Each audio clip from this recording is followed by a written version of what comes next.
오늘도 하나님 앞에 우리의 찬양과 또 감사를 올려드린 우리 찬양팀과 또 우리 찬양대, 우리 성도님들의 마음을 담아서 우리 하나님 앞에 영광의 박수 다시 한번 돌려드리겠습니다.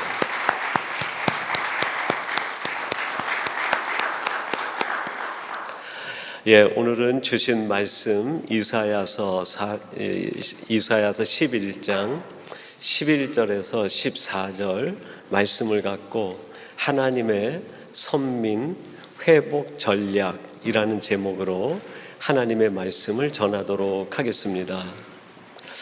제가 오래전에 읽은 책 속에 오랫동안 기억에 남는 한 문장이 있습니다. 이런 글이에요. 하나님 나라에는 쓰레기통이 없다 하는 글귀입니다. 책을 보다가 그 문장을 보는 순간에 가슴이 먹먹해지는 느낌을 받았어요.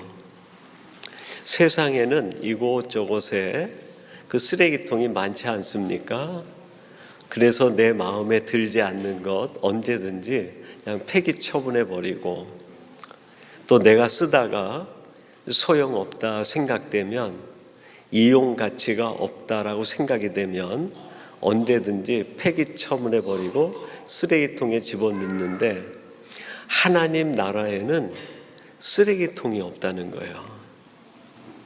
그 의미와 뜻이 뭘까요? 하나님은 포기하지 않으신다는 거죠. 하나님은 그 누구도 버리지 아니하신다.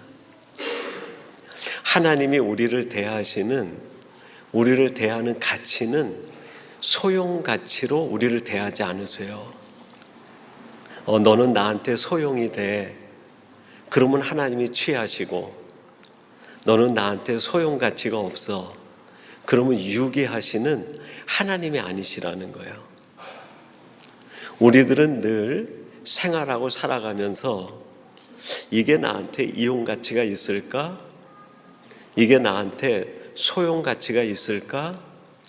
그걸 생각하며 관계를 맺고, 그 소용 가치가 있다 생각하면 귀하게 여기고, 그게 없다 생각하면 언제든지 관계를 끊어버리든지 폐기 처분해 버립니다. 그런데 하나님은 소용 가치로 우리를 이해하시고 관계를 맺지 않으세요. 하나님은 무조건 사랑이에요. 소용이 있든 없든, 소용 가치가 있든 없든, 다 헤어져서 쓸모가 있든 없든, 사람들은 다 내버리라고 해도 하나님은 포기하지 않으시는,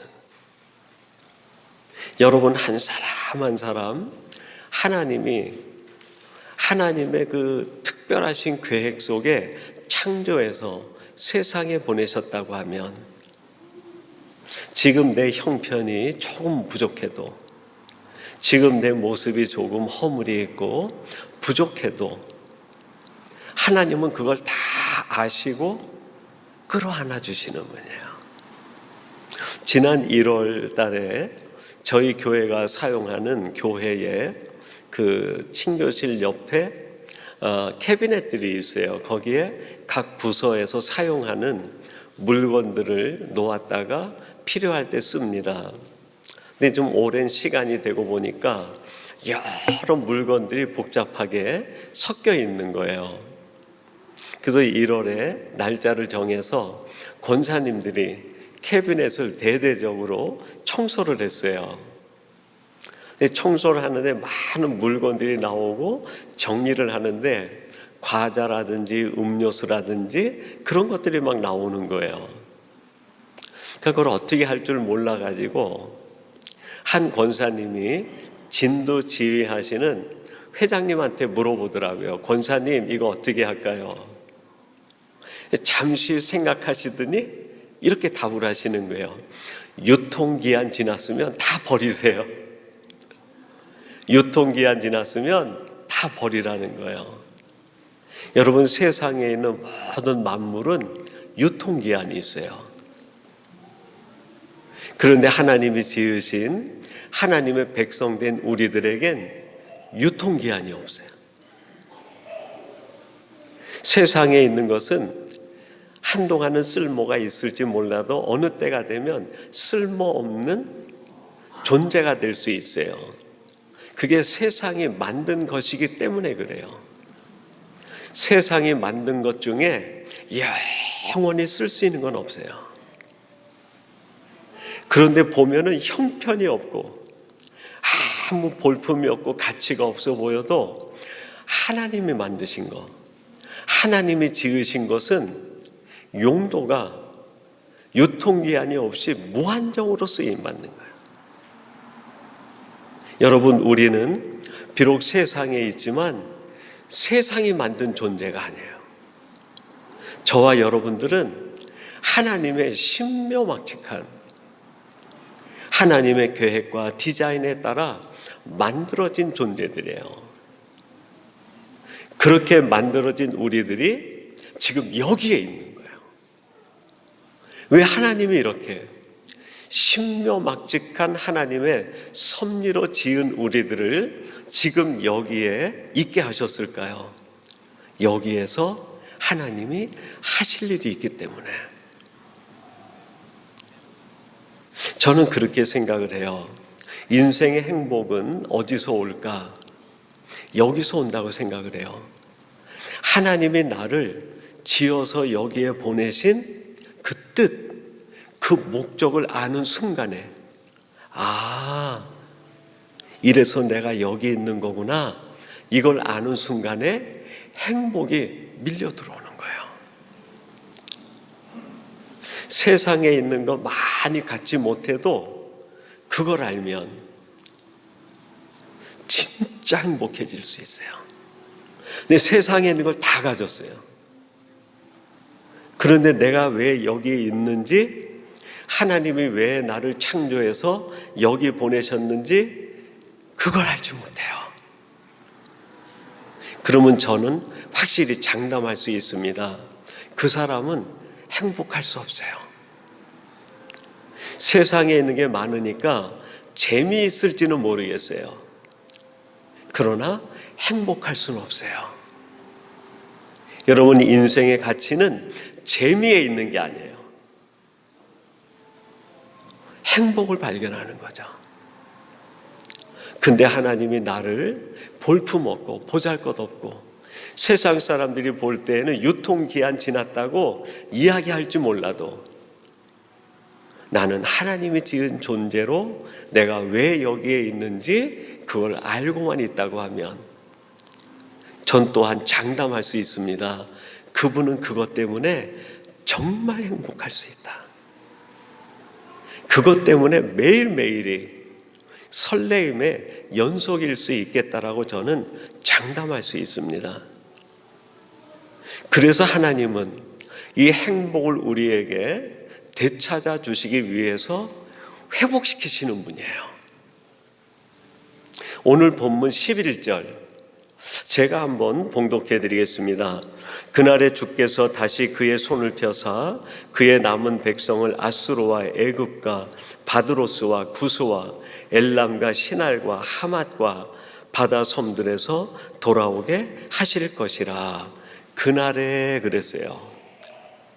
하나님이 보실 때는 하나님의 날인 그날이에요. 그날에 어떻게 하신다고요? 온 세계 열방에 흩어진 하나님의 백성들을 전부 불러 모으신다는 거예요. 이 일을 하시는 날이 하나님 입장에서는 그날이에요. 그날. 근데 남은 백성들을 하나님이 모으신다고 할 때 그 남은 백성들이 지금 하나님이 막 모으시는 이 은혜를 경험하는 것은 어떤 날일까요? 지금이에요. 지금. 여러분, 오늘 지금 이 자리, 우리가 있는 지금 이 시간은 하나님 입장에선 그날이에요. 우리를 모으시고 우리를 다시 하나님이 위대한 사람으로 만드시기 위해서 계획하시고 역사하시고 하나님이 일하시는 그날. 그날이 내게 임했어요. 내게 임한 그날은 뭘까요? 지금이에요. 오늘. 이쯤 되면 한두 명이 아멘 해야 되는데, 여러분이 지금 있는 이 시간은 보통 시간이 아니에요. 하나님이 창조 전부터, 오래전부터 우리들을 위하여 가장 좋은 것을 계획하시고 준비하셔서 그게 실현되는 시간이 지금 이 시간이에요. 하나님의 그날이고 우리에게는 지금 오늘이에요. 저는 믿습니다. 하나님께서는 지금 이 시간부터, 오늘부터 여러분 삶에 하나님의 위대한 계획이 이루어지고 하나님이 계획하신 모든 것이 실현돼가는 그 날의 시작점이 오늘인 줄로 믿습니다. 그러면 하나님이 이렇게 우리를 불러 모으셔서 우리를 하나님의 사람으로 다시 회복시킨다고 할 때 어떤 과정을 하나님이 이루어 가실까요? 오늘 본문에 세 과정을 얘기해요. 첫째는 멈추게 하시는 거예요. 멈추게 하심. 13절 우리 같이 한번 봉독하겠습니다. 13절 같이 봅니다. 시작. 에브라임의 에브라임은 유다를 질투하지 아니하며 유다는 에브라임을 괴롭게 하지 아니할 것이요. 이 13절을 그냥 문장으로 찍 읽으면 문장으로는 이해가 돼요. 근데 무슨 뜻인지 이해가 되지 않아요. 이 13절을 이해하려면 이스라엘의 역사적 이해가 필요합니다. 유다 왕조가 세워지고 다윗이 주전 1000년경에 이스라엘 전체 통일 왕국이 돼서 40년 동안 이스라엘을 다스려요. 그리고 다윗이 뒤를 이어서 누가 왕이 되죠? 솔로몬이 왕이 됩니다. 솔로몬이 왕권을 다 백성들을 치리한 뒤에 그 다음에 왕권이 솔로몬이 낳은 아들에게 넘어가는데 르호보암이라는 아들이에요. 그 아들이 왕권을 물려받을 때가 주전 930년이었어요. 근데 솔로몬이 왕으로 즉위하면서 너무 많은 토목공사를 하다 보니까 백성들이 30여 년간 너무 고통을 받은 거예요. 왕궁을 짓고 성을 쌓고 때로는 자기의 왕궁을 세우고 부인을 위한 성을 짓고 토목공사를 하다 보니까 백성들의 삶이 피폐해질 대로 피폐해졌어요. 그래서 솔로몬의 아들 르호보암이 왕이 될 때 백성들이 간청을 합니다. 제발 당신은 왕이 되면 선대 왕이 했던 것과 같이 우리들을 너무 토목공사로 인하여 힘들게 하지 마세요. 우리 가정이 다 무너질 지경입니다.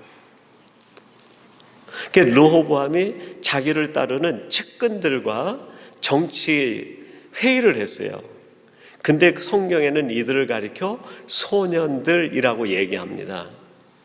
소년들은 굉장히 진취적인 진보주의적인 성향을 가진 정치가들을 이야기해요. 정치적 경험이 없고 백성들의 마음을 깊이 헤아리지 못하는 거예요. 일이 목적인 거예요. 성취가 목적이에요. 그러다 보니까 이 젊은 소년들이 르호보암에게 뭐라고 기뜸을 해주냐면 당신의 아버지가 더 힘든 일을 시켰으면 당신은 더 힘든 일을 시켜야 된다고. 그래야 백성들이 당신을 왕으로 추종하게 될 겁니다. 더 혹독하게 다루라는 거예요. 그래서 백성들을 모아놓고 르호보암이 뭐라고 얘기합니까? 내 아버지는 채찍으로 여러분을 다스렸으면 나는 전갈로 여러분을 다스리겠습니다. 백성들이 마음이 다 흩어져 버린 거예요. 그때 에브라임 지파 요셉의 두 아들 중에 하나인데 에브라임 지파의 여로보암이 그 흩어진 백성들의 마음을 추스리면서 나라를 세워요. 그렇게 해서 세워진 게 북이스라엘이에요. 그래서 솔로몬이 죽고 주전 930년에 그 평화로웠던 나라가 둘로 갈라지게 돼요. 북이스라엘은 10개 지파와 베냐민 지파 중에 절반 사람이 들어가요. 왜냐하면 유다 왕국 내에서 베냐민 지파의 사울이 왕권으로 있을 때 정치를 하고 녹을 받던 사람들이 그대로 정치로 있다가 유다 지파 르호보암이 왕권을 세울 때 베냐민 사람 일부가 유다에 속해요. 그래서 북이스라엘과 남쪽 유다가 10개 지파 반, 유다 지파와 베냐민 지파 일부가 들어가서 남북이 분열이 돼버려요. 그것도 굉장히 안타까운 일인데 더 큰 문제가 생기기 시작을 해요. 출애굽한 뒤에 하나님께서 이스라엘 백성들에게 너희들은 1년에 3번 남자들 20세 이상 되는 사람들은 무조건 하나님의 성전에 가서 제사를 지내야 되는 거예요. 이때 예루살렘에 성전이 하나만 있었는데 남쪽 유다의 수도가 예루살렘이니까 북이스라엘로 간 사람들은 1년에 3번 어떻게 해야 돼요? 예루살렘을 와야 되는. 나라는 세웠는데 나라의 모든 남자들이 1년에 3번 예루살렘에 오게 되면 북이스라엘에게 존재할 수 있겠습니까? 나라가 존재할 수 없는 거예요. 그래서 여로보암이 사마리아에다가 산당을 지어요. 산당을 짓긴 지었는데 성전에 가장 필요한 게 있어요. 그게 뭐죠? 언약궤예요. 언약궤는 유일하게 하나가 예루살렘 성전에 있으니까 사마리아는 건물로 산당을 멋지게 지었지만 언약궤가 없는 거예요. 여로보암이 한 가지 방법을 생각해냅니다. 거기에다가 이민족들이 섬기던 모든 우상들과 잡신들을 거기다 집어넣는 거예요. 그리고 여기도 여호와가 계신다 얘기를 한 거예요. 요한복음 4장에 보면 예수님이 수가성에 가서 사마리아 여인을 만났을 때 사마리아 여인이 예수님에게 묻습니다. 당신 유다 사람들은 예루살렘에서 예배를 드려야 되고 우리 이스라엘 사람들은 사마리아에서 예배를 드려야 된다고 하는데 어디서 예배를 드려야 되느냐? 이때부터 시작이 된 거예요. 예수님의 대답은 예배는 영으로 드리는 거니까 신약 시대에 들어오게 되면 장소는 중요하지 않아요. 하나님의 영이 내 안에 있어서 내가 성전이 되었기 때문에 내가 전심을 다하여 예배하면 그 자리가 성소가 되는 거예요. 근데 나라가 분열된 당시에는 얼마나 중요한 문제인지 몰라요. 그래서 이렇게 사마리아에다가 산당을 지어놓고 북이스라엘 사람은 남쪽 유다 사람들을 질투하기 시작합니다. 너희들만 예배 처소가 있느냐? 우리도 있다는 거예요. 질투가 원망을 만들고 대립을 만들고 갈등을 만들어내는 거예요. 여러분, 우리 마음에 질투가 들어와요. 내 마음에 시기심이 들어와요. 내 마음에 자꾸 비교하는 마음이 들어요. 이게 싹트기 시작하면 내 마음이 피폐해지기 시작합니다. 정상적인 관계가 이루어지지 않아요. 그게 북이스라엘 사람이에요. 그러면 남쪽 유다는 어떨까요? 성전도 있고 언약궤도 있고 비록 숫자는 적지만 모든 걸 다 가졌어요. 그러다 보니까 유다 백성들 마음엔 교만이 생기는 거예요. 너희들이 아무리 나라를 세워봐야 우리를 못 쫓아와. 자기 의의가 생기는 거예요. 자기 의의가. 하나님의 백성들 마음속에 사랑만이 가득 고여 있어야 되는데 북이스라엘은 이 나라가 갈라지면서 질투심이 가득 차버린 거예요. 비교하는 마음이 가득 찬 거예요. 남쪽 유다는 어떻게 됐을까요? 교만과 자기의가 가득 차버린 거예요. 역사가 진행되는데 사람들은 자기 왕국을 세우려고 했지만 하나님이 보시는 건 뭘까요? 중심을 보시는 거예요. 중심. 이들에게 멈춰야 되는데 멈춰지지 않는 게 있었어요. 북이스라엘 백성들에게는 질투심과 비교심이 멈춰지지가 않아요. 이게 안 멈춰지니까 정상적인 크리스찬의 삶을 살지 못하는 거예요. 남쪽 유다는 어떻습니까? 교만이 멈춰져야 되는데, 자기 의가 멈춰져야 되는데 멈춰지지가 않는 거예요. 여러분, 이게 북이스라엘 남쪽 유다 사람들의 과거 1000년, 3000년 전에 그들만의 얘기입니까? 아니에요. 지금 우리에게. 여러분, 내 마음에 질투심이, 섭섭함이 내 인생을 얼마나 엉망으로 만들어가는지 몰라요. 그게 원망을 만들고 분노를 만들고 미움을 만들어내요. 너만 그래? 나도 있는데. 너만 최고야? 내가 누군데? 남쪽 유다는 어때요? 교만과 자기의. 내가 한 조그만 것 때문에 세상에 내가 제일인 줄 알아요. 하나님은 이걸 더 이상 두고 볼 수 없는 거예요. 이걸 멈추셔야 했던 거예요. 그래서 북이스라엘은 721년에 나라가 세워진 지 200년 지나서 아수르라는 나라에 의해서 완전히 무너져 버립니다. 남쪽 유다는 어떻게 됐을까요? 605년 북이스라엘이 몰락한 지 120년 조금 지나지 않아서 바벨론의 공격을 받아가지고 남쪽 유다 나라도 그 숨이 넘어갈 지경이 돼요. 근데도 이게 멈춰지지 않는 거예요. 그러니까 592년에 2차 침공이 돼요. 그래도 멈춰지지 않아요. 587년에 3차 공격 때 남쪽 유다가 완전히 무너져 버려요. 얼마나 안타까운지. 하나님의 먼저의 채찍이 있을 때 605년에 교만을 내버렸다고 하면 유다 나라가 건재했을 텐데, 여러분, 이게 남의 얘기가 아니에요. 지금 내 얘기예요, 내 얘기.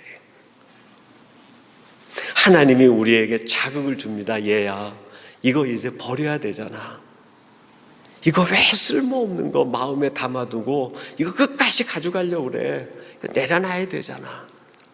근데 우리가요, 내려놓지 않아요. 그걸 다시 꼭꼭 숨겨놔요. 또 하나님이 자극을 주고 또 깨닫게 하는데 내려놓지 않아요.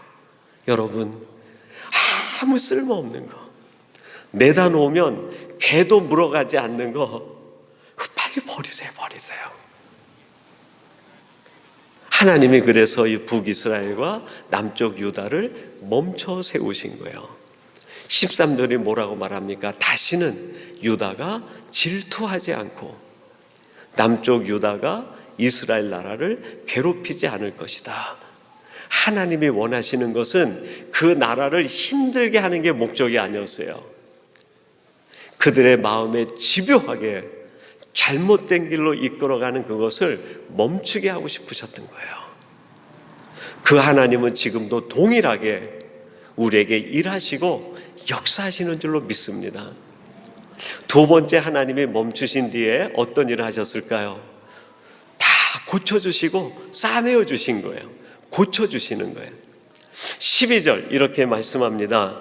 여호와께서 열방을 향하여 기치를 세우시고 이스라엘의 쫓긴 자들을 모으시며 사방에서 유다의 흩어진 자들을 모으시리니, 이스라엘이 아수르에 의해서 패망해가지고 흩어진 그들을 다 모으시고 바벨론에 의해서 무너진 유다를 다 하나님이 모으신다는 거예요. 왜 모으실까요? 치료해 주려고, 회복시켜 주시려고. 시편 147편 2절과 3절에 이렇게 말씀하십니다. 여호와께서 예루살렘을 세우시며 이스라엘의 흩어진 자들을 모으시며 상심한 자들을 고치시며 그들의 상처를 싸매시는도다. 흩어진 그들을 다 다시 불러 모아서 하나님이 상처를 싸매시고 치유하시고 회복해 주시는 거예요. 미국의 폴로 신학교에서 교회 성장학이라고 하는 학문이 전 세계적으로 발전해가지고 부흥을 했어요. 근데 그 교회 성장하게 해서 말하는 교회에 대한 세 가지 비유가 있어요. 교회는 이렇다라고 얘기를 합니다. 첫 번째로 교회는 학교와 같다 그렇게 얘기를 해요. 교회는 배우는 곳이에요. 뭘 배울까요? 진리를 배우는 거예요. 하나님의 말씀을 배우고 아버지의 마음을 배우는 것이 교회입니다. 두 번째 교회를 훈련소라고 했어요. 훈련소. 교회는 훈련받는 곳이에요. 뭐가 되기 위하여 훈련받을까요? 제자가 되기 위해서. 세 번째로 교회를 병원이라고 그랬어요. 병원. 교회는 육체를 고치는 곳이 아니라 마음을 고치는 곳이에요. 흩어진 우리들을 하나님이 다 불러 모으셔서 또 우리를 고쳐주시는 거예요. 우리의 마음을 다 고쳐주시고 만져주시는 거예요. 있어서는 안 되는 마음은 제거해 주시고 아직 완전히 회복되지 않은 마음들은 또 회복시켜 주시는 거예요. 여러분들이 교회에 오셔서 이 자리에 가만히 앉아 계시면 누가 일하실까요? 의사 되시는 하나님이 일하시는 거예요. 하나님이 약을 먹여서 여러분을 치료해 주시는데 어떤 약을 먹여 주실까요? 구약과 신약을 먹여 주세요. 오늘 교사 주일 예배 드릴 때 제가 이 이야기를 했더니 7080 쪼크라고 선생님들이 웃지도 않으시더라고요. 그래서 여러분들은 7080이 조금 익숙한 분들이 계셔서 몇 분 웃어주셔가지고 제가 우리 위니펙에 와가지고 감기가 아주 되게 걸린 적이 있었어요. 그래서 도움을 받아가지고 항생제를 처방을 받았어요. 항생제를 6시간마다 이렇게 먹게 돼 있는데 하나를 먹고 난 뒤에 내가 항생제를 보고 항생제야 너는 내 몸에 바이러스가 어디에 있으니까 가서 그 바이러스를 물리쳐라 얘기했을까요? 아니에요. 항생제를 먹기만 하면 항생제가 알아서 내 몸 세포 곳곳에 숨어있는 바이러스를 찾아가는 거예요. 그래서 바이러스가 힘을 쓰지 못하게 결박해버리는. 내가 하나님의 말씀, 구약과 신약을 먹으면 그 말씀이 알아서 하는 거예요. 내 인생은 내가 고치는 게 아니에요. 내 인생을 내 감정으로, 내 의지로 내가 고쳐야지 해서 고쳐졌으면 벌써 고쳐졌죠. 여러분, 우리 인생은 내 의지로 고쳐지지 않아요. 내 감정으로, 내 결단으로 안 됩니다. 약을 먹어야 돼요. 하나님의 말씀이 내 안에 들어오면 그 말씀이 작동하기 시작하는 거예요. 그 말씀이 영적 항생제가 돼가지고 내 몸 안에 있는 모든 불순한 바이러스들을 다 치료해 가는 거예요. 제가 감기가 심해가지고 항생제를 먹었는데 안 드는 것 같아요. 그래가지고 6시간마다 먹으라고 선생님이 소견서를 써주셨는데 4시간 지나서 먹어버렸어요. 독하게 먹은 거죠. 효과가 있는 것 같아요. 여러분, 하나님의 말씀을 이번 주일에 먹었어요. 일주일이 지나서 먹는 사람하고 화요 예배가 있어요. 화요 예배 때 와서 또 먹는 사람하고 누구에게 효과가 더 빠를까요? 답은 여러분한테 맡기겠어요. 여러분, 말씀은 기회 있을 때마다 놓치지 않는 거예요. 교회에 올 상황이 되지 않으면 집에서라도 말씀을 묵상하고 말씀을 가까이 해야 돼요. 그게 나의 영적 항생제예요. 하나님이 우리에게 정해주신 시간은 6일마다 7일마다 한 번 먹는 건데 항생제를 더 먹을수록 좋아요. 지금 웃으신 분들은 화요일날 나올 가망성이 있는 분들이에요. 세 번째는 어떤 과정으로 하나님이 우리를 회복시켜 주실까요? 일꾼으로 다시 사용하시는 거예요. 오늘 보면 14절 마지막 절 말씀인데 이렇게 말씀합니다. 그들이 서쪽으로 블레셋 사람들의 어깨에 날아앉고 함께 동방 백성을 노략하며 에돔과 모압에 손을 대며 암몬 자손을 자기에게 복종시키리라. 회복된 하나님의 사람들을 다시 세상으로 보내신, 블레셋과 암몬과 모압과 가나안 온 땅에 보내가지고 그들을 복종케 하시겠다는 거예요. 하나님이 우리를 교회로 불러서 하나님의 말씀을 먹여 치료해 주신 뒤에 여러분들이 이제 어디로 가요? 여러분의 일터로, 여러분의 삶의 자리인 가정과 일터로 돌아가시는데 그곳에 가서 회복된 마음으로 그곳을 회복시켜 나가는 거예요. 이게 하나님의 목적이에요. 사랑하는 중앙교회 성도 여러분, 이 세상엔 쓰레기통이 있지만 하나님 나라엔 버릴 게 없어요. 버릴 게. 왜 그럴까요? 하나님이 우리를 너무 신묘막직하게 명품으로 만드셨기 때문이에요. 내가 지금은 오물이 묻고 허물이 있고 실수가 있을지라도 하나님이 볼 땐 얼마나 귀한 존재인지 몰라요. 그래서 하나님은 우리를 또 불러주셔서 싸매주시고 치료해 주시는 거예요. 그리고 여러분을 여러분의 삶의 자리로 다시 보내시는 거예요. 그 자리에서 선민답게 살아갈 때 하나님께 영광이 되고 여러분에게 큰 기쁨이 오게 돼요. 매 순간이 설레임이에요. 매 순간이 감탄사예요. 이것이 회복되는 우리 귀한 성도님들이 되시기를 주님의 이름으로 축원합니다. 기도하겠습니다. 하나님 아버지 감사합니다.